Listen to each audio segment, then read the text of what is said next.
Une surprenante suspension de séance. C'est ainsi que je définirais l'effet produit par une scansion. Cette technique, initiée par Jacques Lacan, qui a scandalisé le pur de l'époque, reste toujours polémique dans les cercles étroits de psychanalystes. Je mets donc les pieds dans le plat en tentant de vous faire sentir, goûter et pourquoi pas même apprécier l'effet rafraîchissant des séances lacaniennes. L'action de scander désigne originellement le fait de partager un vers latin ou grec en ses divers pieds, suivant les longues et les brèves, pour voir s'il est conforme à la règle. En musique, elle consiste à exécuter un trait de manière à distinguer le temps de chaque mesure. En psychanalyse, elle sert à ponctuer la parole du patient et du psychanalysant.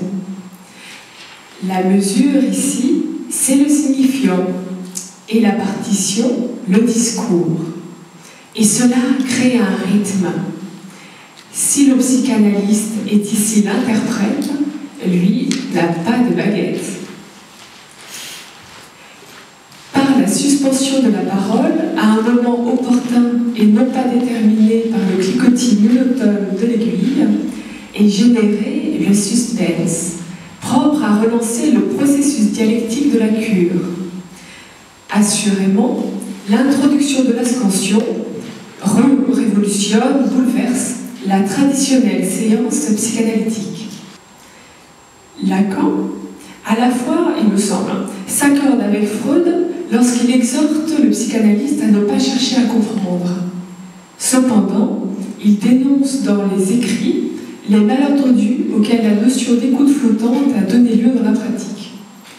Du contraire, la scansion du discours fait partie de l'action qui revient au psychanalyste, donc je cite, dans la production de la vérité. Je cite à nouveau. C'est lui, avant tout, qui en ponctue la dialectique. Donc un petit extrait des écrits qui parlent de la scansion. L'absence de ponctuation y est une source d'ambiguïté. La ponctuation posée fixe le sens. Son changement le renouvelle ou le bouleverse. Et fautive, elle équivaut à l'altérer. L'indifférence avec laquelle la coupure du timing interrompt les mouvements de hâte dans le sujet peut être fatale à la conclusion vers quoi se précipitait son discours, voire y fixer un malentendu, sinon donner prétexte à une ruse rétorsive. Mais d'où la scansion tire-t-elle son efficacité? D'une part, elle respecte l'intemporalité de nos processus inconscients, signalés par Freud dans ses écrits techniques, et reprise par Jacques Lacan lorsqu'il dit « Nous ne pouvons prévoir du sujet quel sera son temps pour comprendre ». Ensuite, elle épingle le désir inconscient quand il surgit, reconnaissable à l'effet de surprise qu'il ne manque pas d'occasionner. Loin de figer le discours en une vérité unique, la scansion ouvre à un savoir qui s'élabore d'une séance à l'autre, bientôt confirmé par un rêve, ou bien mis en doute, nié par le moi, ouvrant une autre voie, ou tout simplement oublié, jusqu'à sa réapparition prochaine au gré d'une association. Enfin, je ne pouvais suspendre là, sans convoquer ici, aujourd'hui, les poètes, maîtres dans l'art de scander les vers et de saisir l'instant précieux, le fragment qui compte pour toute une vie.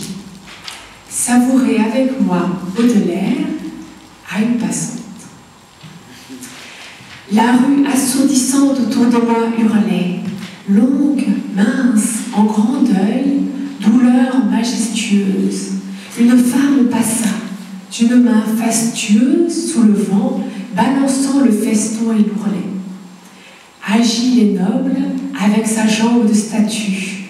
Moi, je buvais, crispé comme un extravagant, dans son œil, ciel livide où germe l'ouragan, la douceur qui fascine et le plaisir qui tue.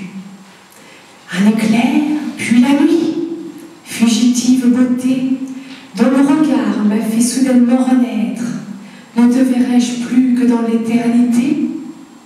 Ailleurs, bien loin d'ici, trop tard, jamais peut-être. Car j'ignore où tu fuis, tu ne sais où je vais, ô toi que j'eusse aimé, ô toi qui le savais. Je vous remercie.